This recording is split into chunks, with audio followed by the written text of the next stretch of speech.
Hello, everybody. Welcome back to another episode of the Beyond Terrain podcast. I'm your host, Liam Dalton. Today, we're going to have an amazing episode. I think we're going to talk about some really cool topics today. Just before the show started, the conversation was already so lively. So that's always a good sign of it's going to be a great episode. Today, we have Dr. Lawrence Palevsky on, and I've certainly listened to quite a bit of his work, and especially early on in my journey, and it was great at helping me understand sort of a lot of the development of disease, especially in childhood illness. That's really where I find his work shines. Of course, um, he works with children primarily, and he does residency in pediatrics. So, anyways, this is going to be a great discussion. Dr. Palevsky, thank you so much for coming on today. Oh, it's a pleasure, Liev. I look forward to our discussion. Yes, me too, me too. So the first question I ask all my guests is, what is health? And this is sort of, what does health mean to you? How does it manifest? You could take it in any sort of direction, but yeah, it gives us a good foundation to work off of. So what does health mean to you? So health is something that's dynamic. It's not one thing, and it's never the same from moment to moment. Health is a state of existence that is impacted by many factors in our lives. So, believe it or not, it's impacted by information that we come into the world with through our ancestors. It's impacted by information we receive from our genetics. It's impacted by what we experience in utero. And then it's impacted by the air we breathe, the things we put in our mouth, the things we put on our skin, the things we put inside the skin, and the things that we get into our nervous systems, the wavelengths, the frequencies, thoughts, ideas, just things that are happening in the world that are coming into our senses. And so our health is determined by our dynamic interaction with every part, body, mind, and spirit of our lives. And then we have the environment, and then we have people, and then we have things that are coming at us. And Mhm. so health is the way in which our body is able to cope and manage keeping us alive in relation to the load of information that we are given. And then, of course, the most important piece of health is how well we're able to discern what comes into us, to utilize what we need, and to get rid of what we don't.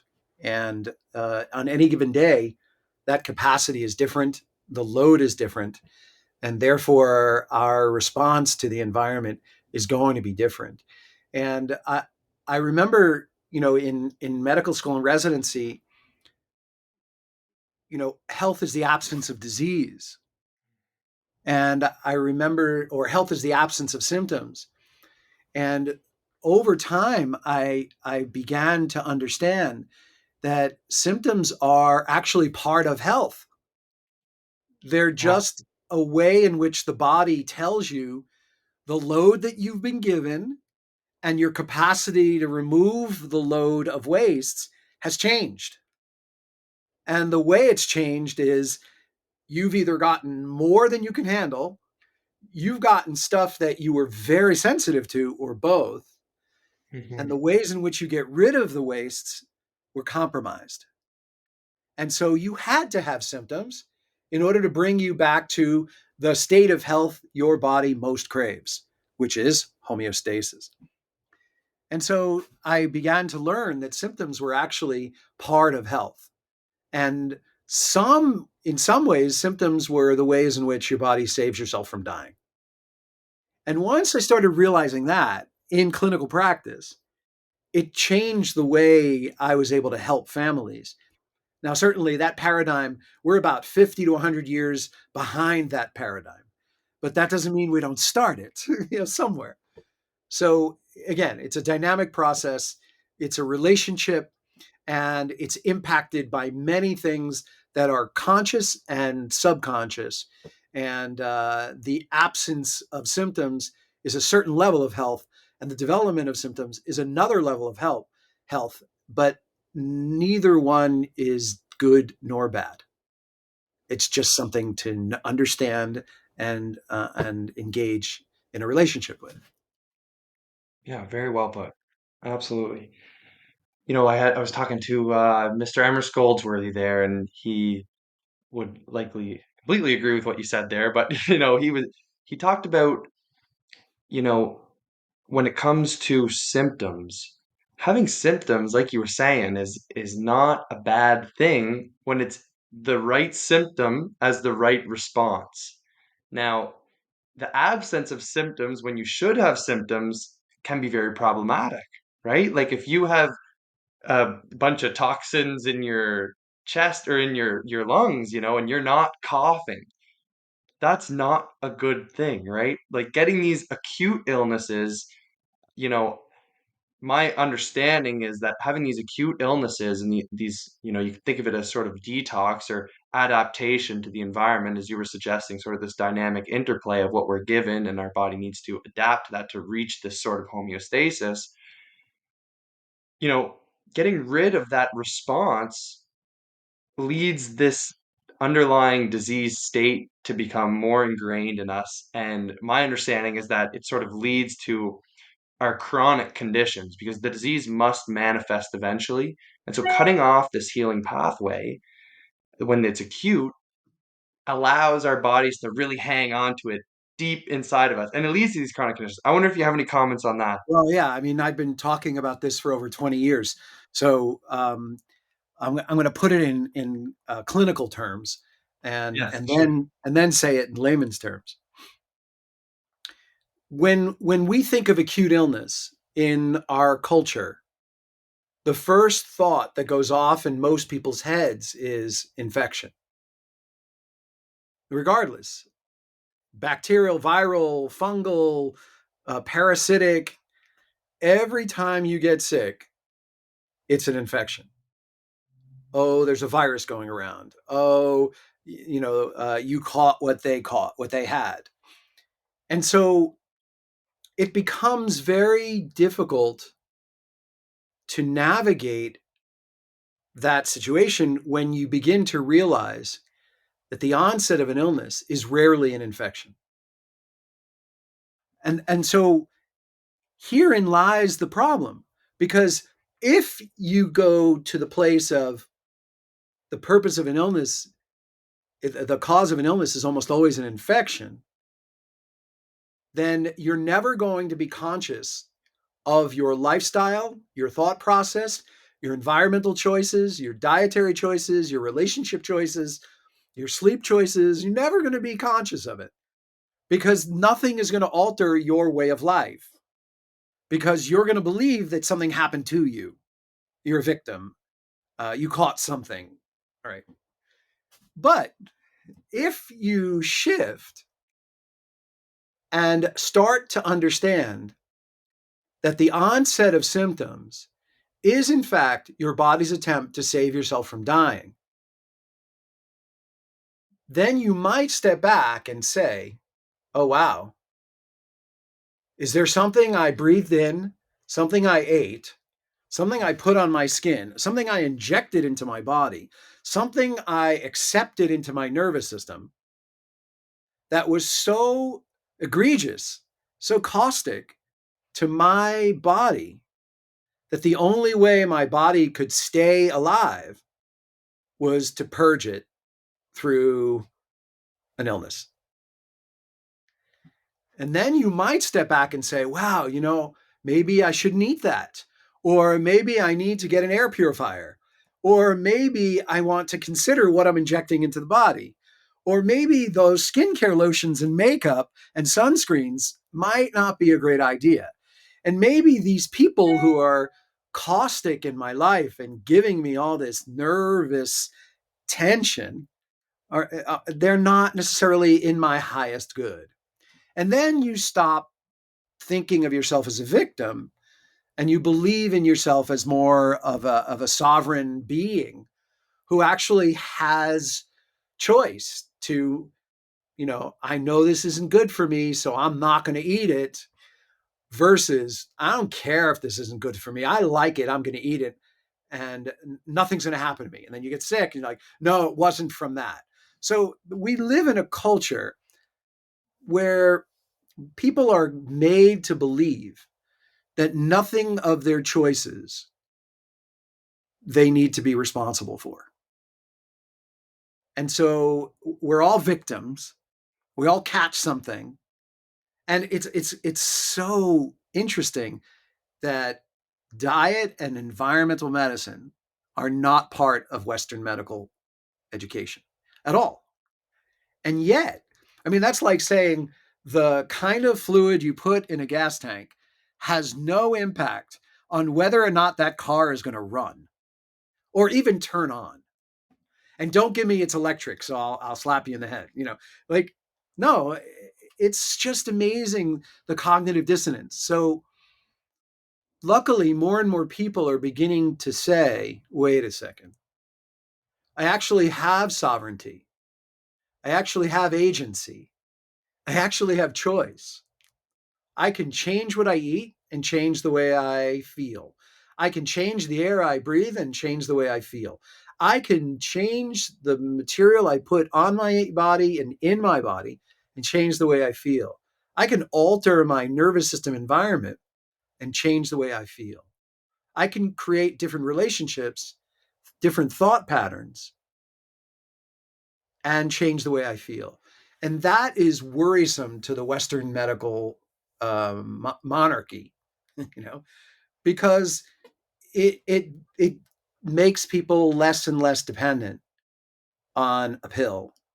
And don't get me wrong, I have nothing against people who want the pill. That's fine. That's certainly their choice. That's their sovereignty. That's their freedom. That's their agency. But more and more, it is clear that if we're going to be sovereign beings, if we're going to be free, if we're going to take our inner agency and resonate with it, we're going to have to be conscious of our choices and what is and to do and live and eat and drink and be in an environment where we have accountability and responsibility for our health. Yeah, the listeners are going to be saying, oh, Liev steals all of Dr. Palevsky's work because that's what I say all the time. Responsibility. I don't care if you think germs cause disease or not.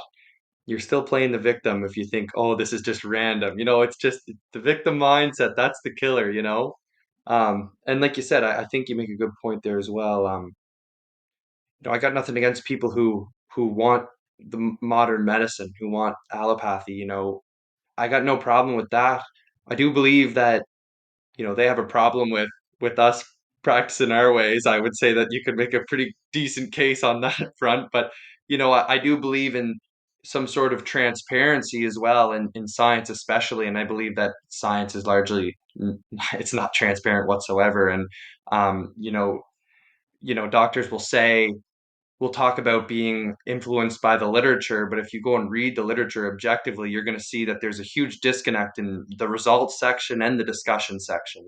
So it's um, there's a big disconnection there, and there's a disconnection in what the literature is actually saying and what is in practice as well. So I Yeah. do believe in some sort of informed consent as well, which I think is missing, some sort of transparency in what's actually being studied, right? And that I think is a huge problem. But then again, it's nothing against people who choose one way or another, right? We're all on some journey, it's different for all of us. So it's also a very complex world as well. Yeah. Anyways, I think we could relate this discussion to childhood illness as well, Mm-hmm. where the responsibility is not necessarily on the child and it falls on the parent, especially when it comes to really young children. Maybe you can have a few comments on that. Sure.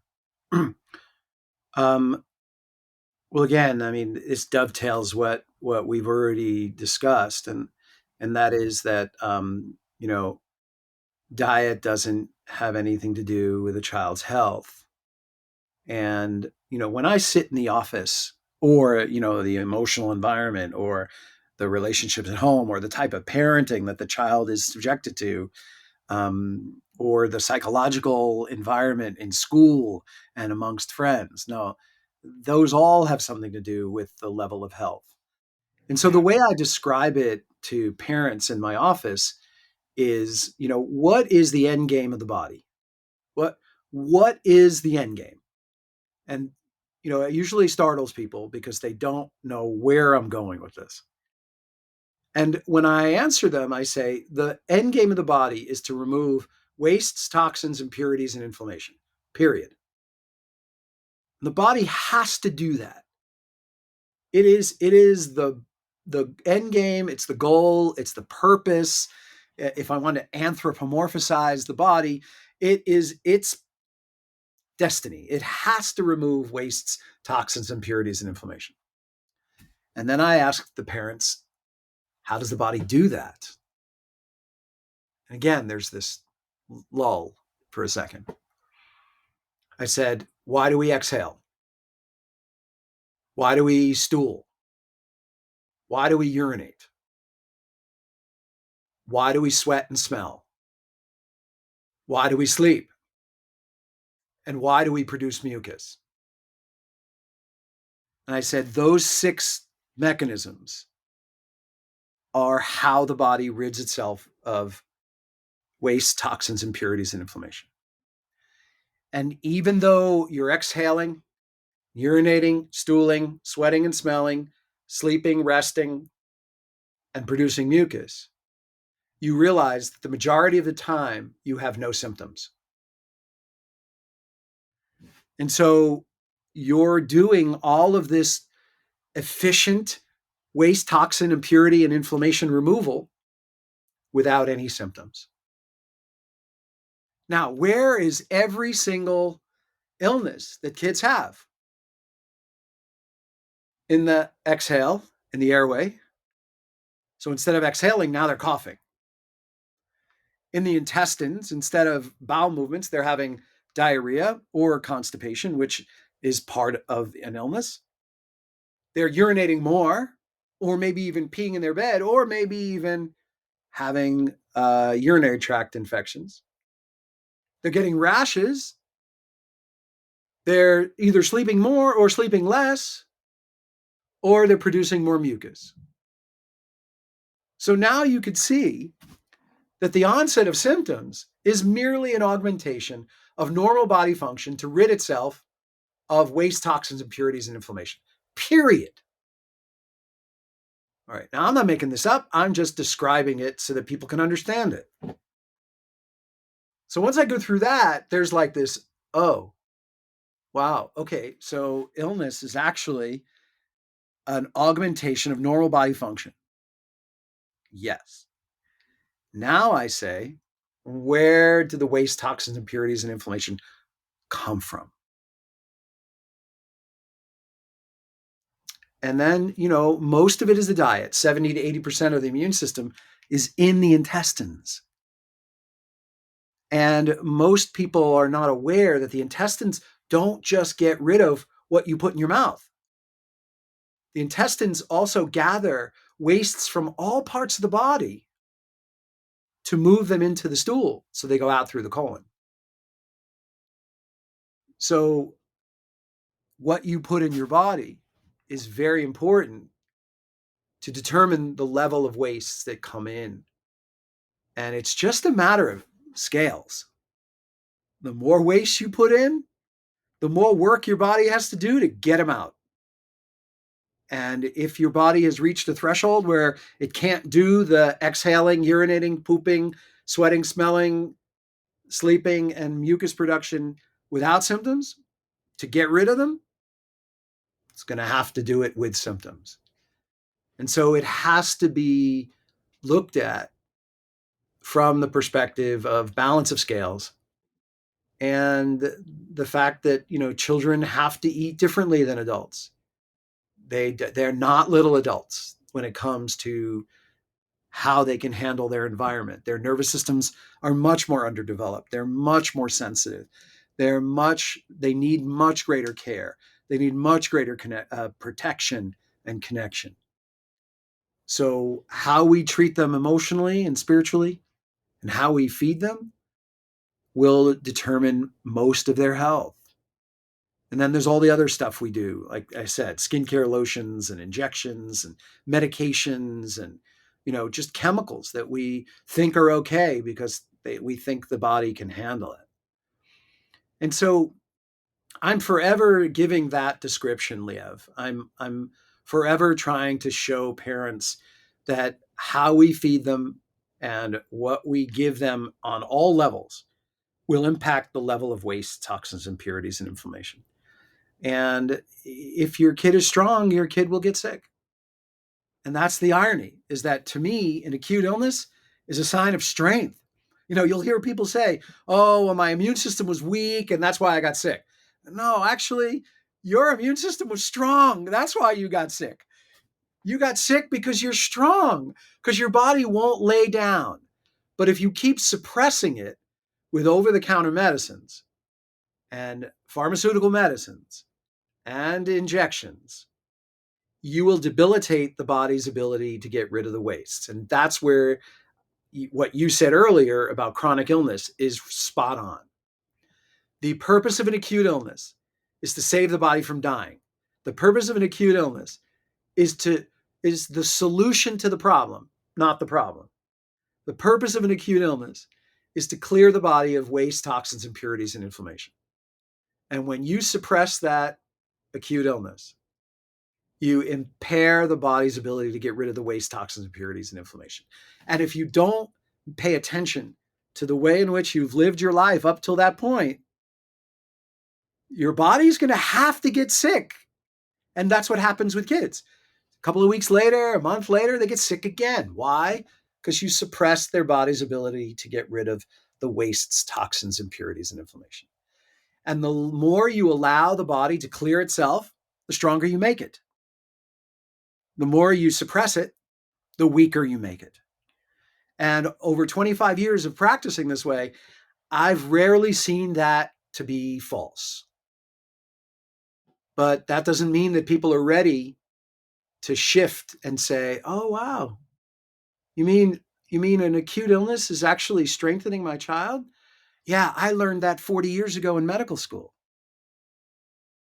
That an acute illness is helpful to pruning the immune system and the nervous system to grow and mature the child and strengthen the child. And somewhere in the last 30 years, that's all been pushed aside. And every time a kid gets sick, oh, you have to go to the doctor and get medication. It's unbelievable that you learned that at medical school, eh? That's really interesting. You know, Well, I went I to do medical hear. school in the dark ages, Liev. All right. The pediatricians who were training me in New York and in medical school had been practicing in New York since the 1940s. So they didn't have much in the way of tests and drugs. So they had observation and they would see after the children had their illnesses, which weren't treated with any medication, they'd mature. They'd start talking. They'd start sleeping. They'd start eating better. They'd get taller. They'd just grow. And so they knew this. And it was just wiped out within about 5 to 10 years of me finishing my training. Unbelievable. I've heard that argument before with the pox, how that's sort of a necessary developmental shedding or detox. That's something that's more common. Maybe you could speak to that a little bit, like or the common childhood illnesses, right? Maybe that you're alluding to here. Or are you Okay. are you grouping in sort of that flu-like symptom as well in there too? Is that included? Maybe we can clear that up. I mean, I am not using a nomenclature. Hmm. All right. We want to call it chickenpox. We want to call it flu. We want to call it measles. We want to call it viral syndrome. They're all the same. They may have different features, but all of them are the same. All of them are an externalization of symptoms from inside the body out through the surface, which is again the appropriate response to toxicity that the body musters in order to save itself from dying from whatever poisons have inflicted the system. And what I want to share with you, because I was thinking about this before, our call today. When kids, let's say kids have chicken pox, in the old days, in the normal days, we would have chicken pox parties, right? And the kids would have fun. And if there were 20 kids, maybe 15 would get it. And everyone would say, see, it's contagious. Everyone got it. And then they'd walk away. But they would never, ever, ever talk about why, if chickenpox is contagious, 5 didn't get it. And they would say, oh, well, their immune systems were strong. That's conjecture. That's a myth. You're making that up, right? Oh, well, they could have had it already. No, that's a guess. That's not science. You're not proving anything. And I always found that interesting, that we would never talk about the people who didn't get sick from a contagious illness, because it just didn't make sense that they didn't get sick. But we would hang on to, well, I was sick, and then this kid got sick right next to me, and therefore the kid caught what I had. Well, the other kids caught what you had, but they didn't get sick. So why didn't they get sick? Well, maybe I didn't dump enough into them. Wait, no, that's another conjecture, you know? So the fact of the matter is that we focus on the fact that these illnesses are infections, but we never focus on the fact that these illnesses are synchronicities of wavelengths and frequencies.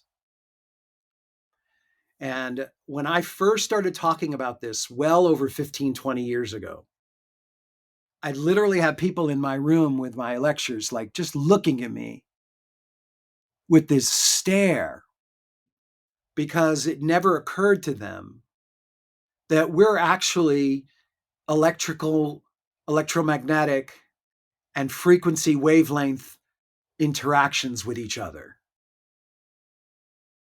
Never occurred to people. And I'll say, well, how is it that when you yawn, someone else just yawns?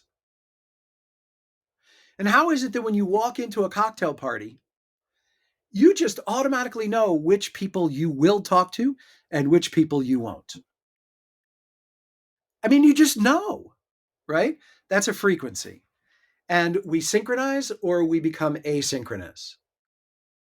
And so if we start understanding that there's a frequency to the expression of symptoms, it's like two kids, mom and dad. The kids get sick, mom gets sick, dad doesn't. Why? Probably because dad's on a different frequency, because he's less in the house. I mean, again, the traditional family, he's less in the house, he's working more, he's not in the cycle of life that the kids and the mother are in. So he's exposed, but exposure is not enough, which kills your germ theory. Because even if you think the kids and the mom have a germ, exposure by the dad wasn't sufficient to make an illness. And that's enough to break down the germ theory, because the germ theory says exposure to a germ makes you sick. If that were the case, every baby coming down the vaginal canal should die. And that doesn't happen. Oh, great point. Never heard that one before, but that's fantastic. Yeah, yeah, yeah.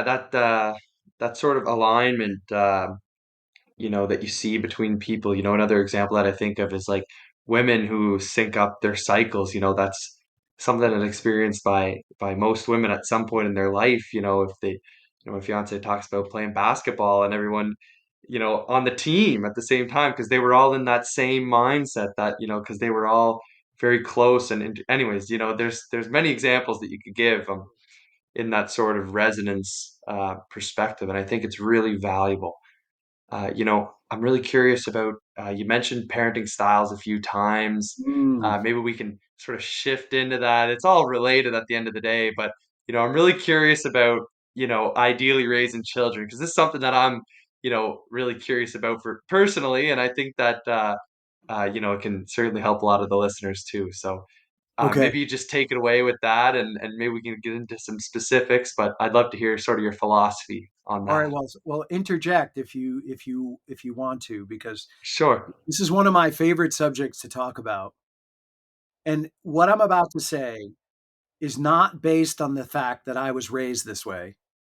It's based on the fact that I wasn't raised this way and had to figure out how to create optimal relationship. Um, One of the first questions I ask parents when it comes to dealing with parenting is, do you want your children to see the world through your eyes? Or do you want to help guide the children to see and understand the world through their eyes? And most of the time, parents say, oh, the latter. Oh, the latter. And I'll say, well, do you realize that you're doing the former? And, it's hard for people to step back because, at least today in 2024, most of parenting is, I'm going to shove everything you will ever know, everything you'll ever need to know, and everything I could ever do for you into your body as quickly and as impactfully as possible. And that doesn't work. In fact, by doing that, you end up crippling the child because you give the child no capacity to develop skills, him or herself. And so the idea is that children have different levels of consciousness, different levels of abilities at different ages. And, I'll never forget, Liev, I had a 3 or 4 year old girl in my office who was very verbal, and the parents were talking to her in concepts, and they couldn't understand why she was misbehaving. And I said, don't confuse verbal ability with conceptual ability.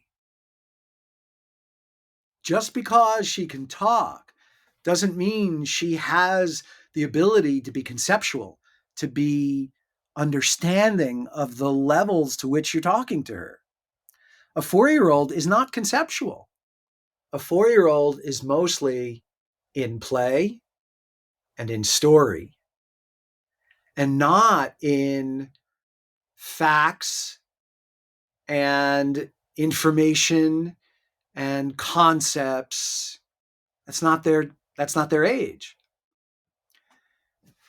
And so when I watch parents, I'll go up to a child in the waiting room, and I'll just stand there, and I might go like this, or I might just stand there, and all you do is hear the parent say hi, say hi, say hi to Dr. Larry, say hi. Aren't you going to say hi? Say hi, say hi.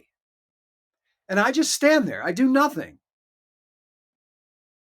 because most of us don't understand how to just connect to the child, be in the child's presence, allow for the field to actually synchronize, let the child feel safe, let the child feel his or her place in the dynamic of a new person. Instead of, say hi. Aren't you going to say hi? Tell Dr. Larry hi. No, your child does not have marionette strings. It's not a puppet, right?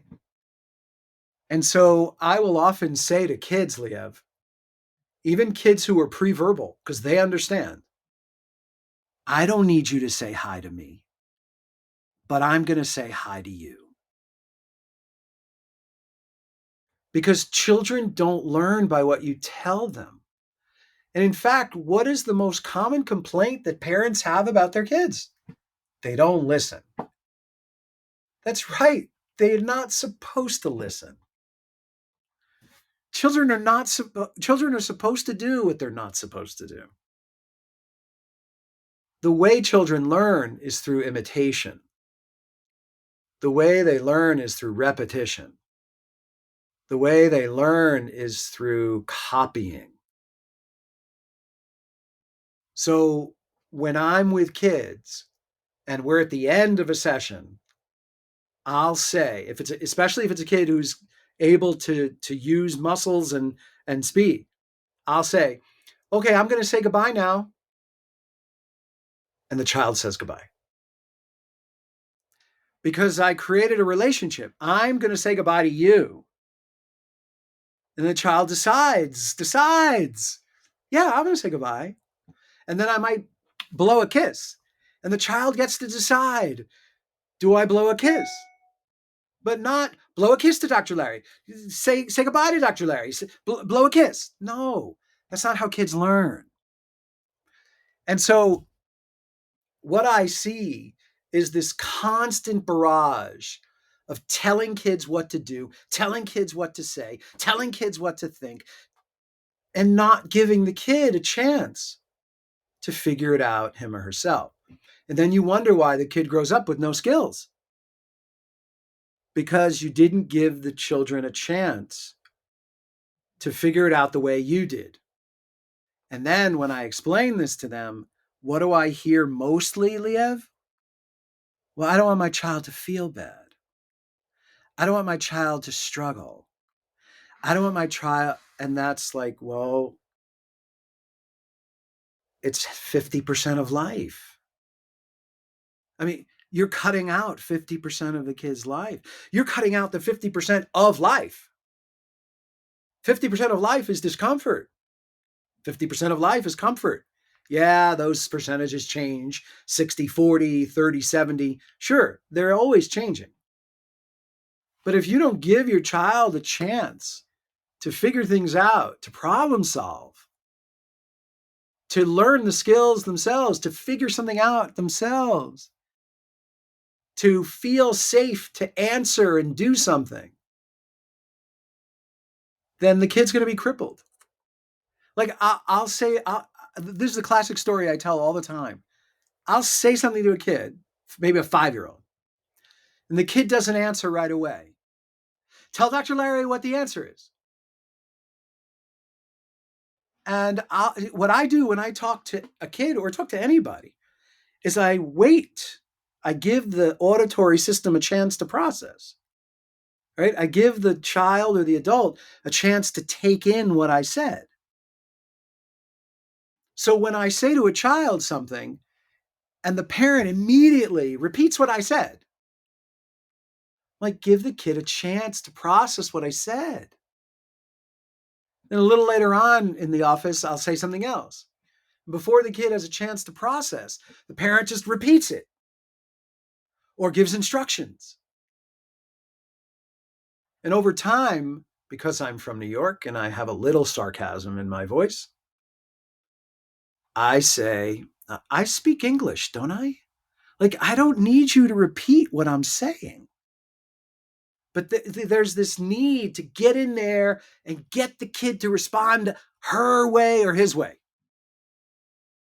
And then you watch the kid grow up with anxiety and depression and panics because the kid is really not able to figure things out because you're not there answering for them all the time anymore.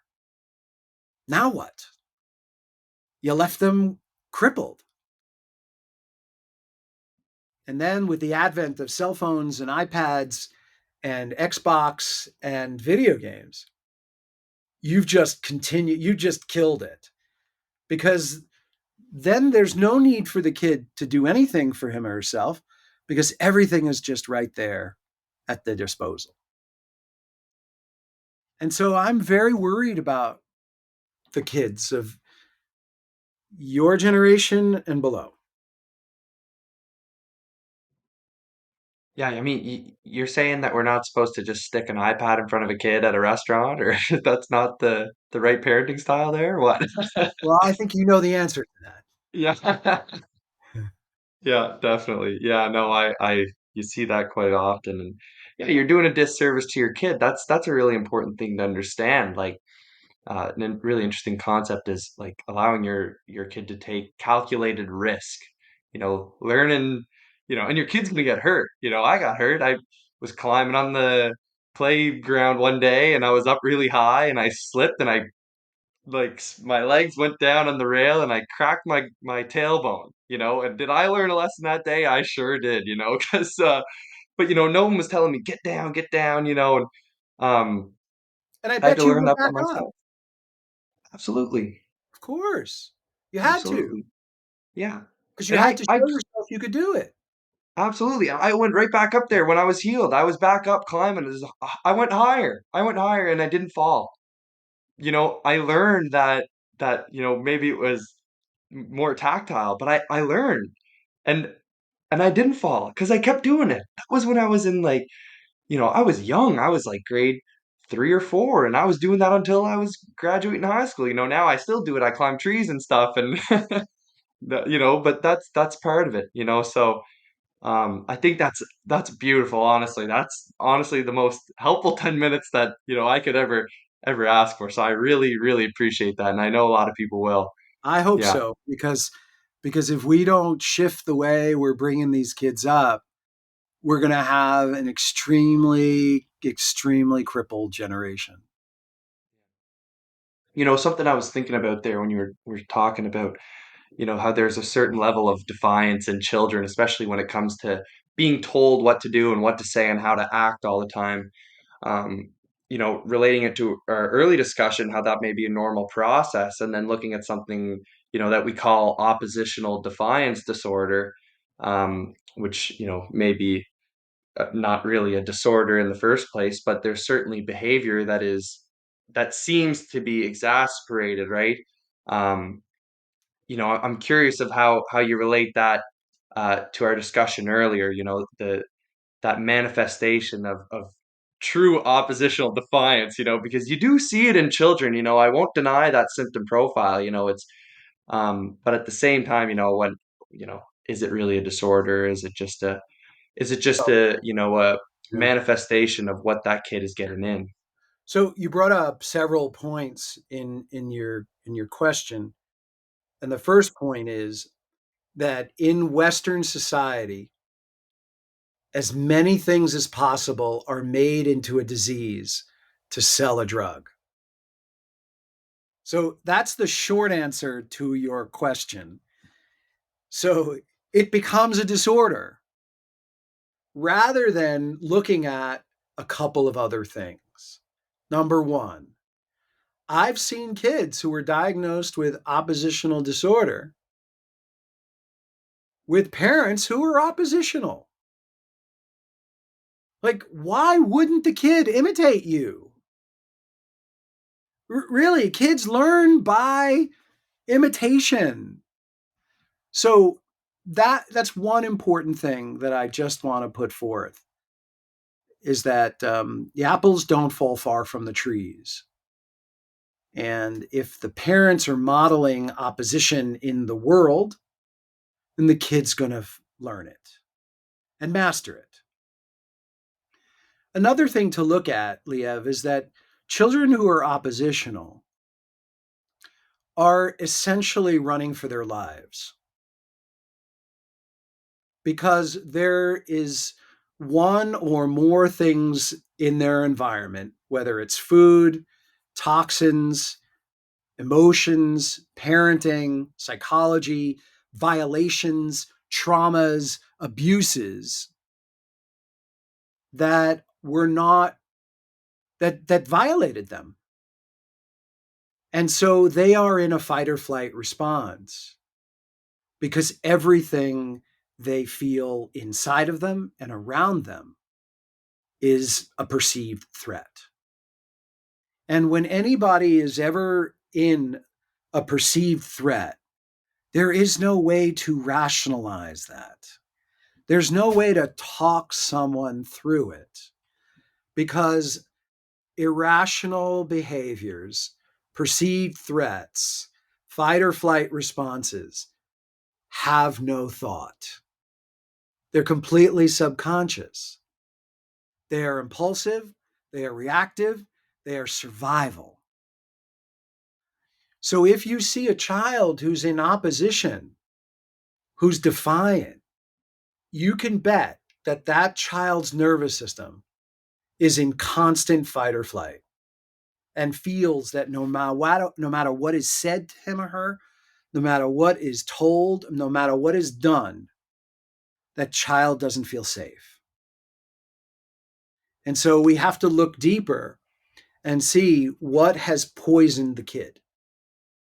And that's where you look on every level: body, mind, spirit, mold, electromagnetic radiation, metals, pesticides, toxins, dyes, preservatives, additives, food colors. I said metals, but lead, aluminum, mercury, cadmium, barium, plastics, microplastics, hormone disruptors, right? Injections that have seeded their brain, abuses, violations, rapes, traumas, abandonments. These are all things that are going to create enough pain that no matter what goes into the slot machine, it's a wooden nickel because the kid is going to be unable to decipher what's coming in as being safe or not. It's merely unsafe, period. There's no discerning. And so our job, which we're failing at, is to get to the heart of the matter. And I mean that literally and figuratively, because what these kids are missing is connection. What they're missing is, how are we going to make them feel safe?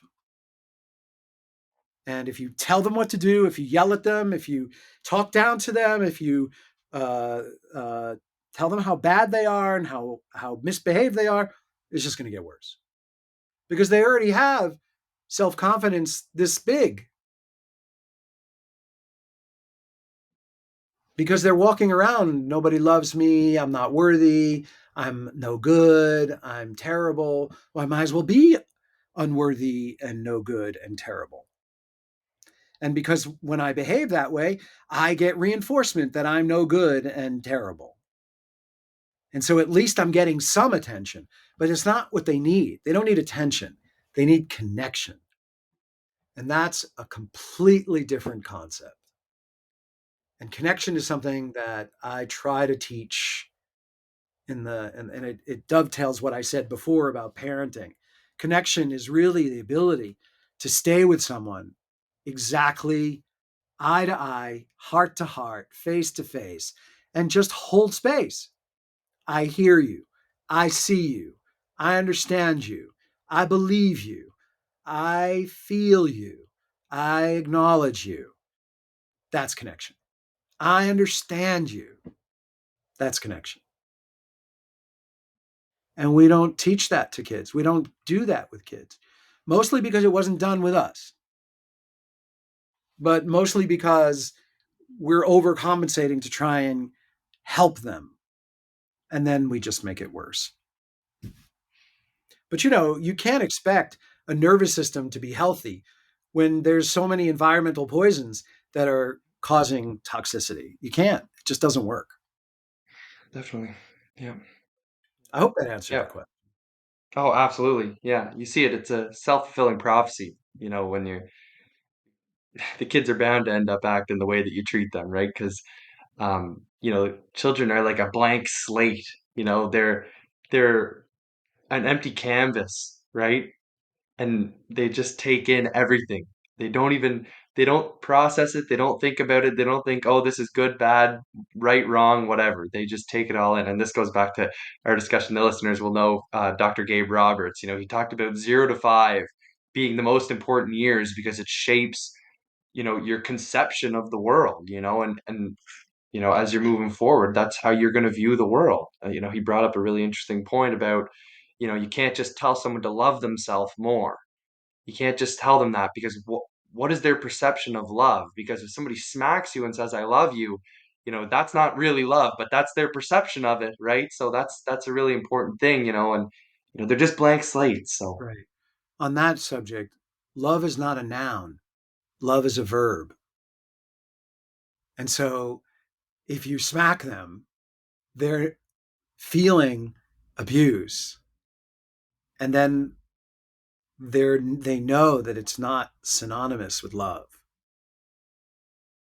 And so the action is what people take in, especially kids.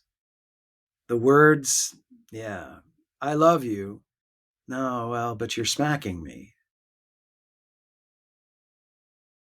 yeah, I'm curious if the discussion of sort of developmental disorders is along the same lines of what we're talking about. I'm sure it's very similar, but is there any Okay. distinctions that you want to make? Well, I mean, in the States, 1 in 5 children have neurodevelopmental disabilities. What's that? Right? It's not genetic. It's not just one socioeconomic class. It's not one ethnic culture. It's across the board. So if 1 in 5 is across the board, don't you think that there's something environmental that's affecting these kids? Maybe. So we're not looking at it. And remember, I'll use this example and then I'll come back. Last year, I had a 11-year-old boy in the hospital with asthma. He was wheezing. And the mother said to the pulmonologist, don't you think we should try to understand what's causing his wheezing? And the pulmonologist looked at her and said, no, because it's not going to change my treatment. And that's the way in which Western medicine is practiced. What created the wheezing, what created the developmental disorder is irrelevant because we're all going to give the same medications, we're all going to give the same therapies, we're all going to give the kids the same treatment, even though it doesn't work. And yeah, there's 1 in 100 million that it does work. I'm being sarcastic. A broken clock is wrong twice a day. So you're going to get some kids who are going to get better with what you're doing and think, aha, see, it works. But we're failing kids by one, creating the neurodevelopmental delays, because we're creating them by our choices. And two, by not getting to what it is that's creating the problem in the first place. So it's similar to what I said about oppositional defiant disorder, whatever that is. Yeah, not really a disorder. Yeah, yeah. I think you raise a good point. Like, and of course, this discussion has been fantastic because we've covered really the two major sides. Maybe we've omitted a lot of the spiritual discussion, but we've really covered the biological and the psychological. Because there's certainly cases where developmental disorders may not be completely biological, say due to a sort of toxicity, or you were speaking earlier about um, how even going through acute uh, times of detox can lead to growth. So you could certainly think of this on a physical level. I think that there is, definitely a certain amount of psychological impact as well here. Would you agree with that? Well, you know, when I work with kids, with families with developmental disabilities, sometimes redirecting the parenting is the major piece that's going to help the kid. Because the home life is so off and the child is not being respected for who he really is or who she really is, that it's a violation to the kid. And my experience in working with kids who are neurodevelopmentally delayed is their hearts have been violated. They don't feel safe. Their spirits have been violated. There's been a crack in the Liberty Bell. And they came in with this higher vibration, this real sensitivity, this attunement. And whatever environmental choices were made, they were violated. And some of those environmental choices are home life. Some of them were so violated emotionally,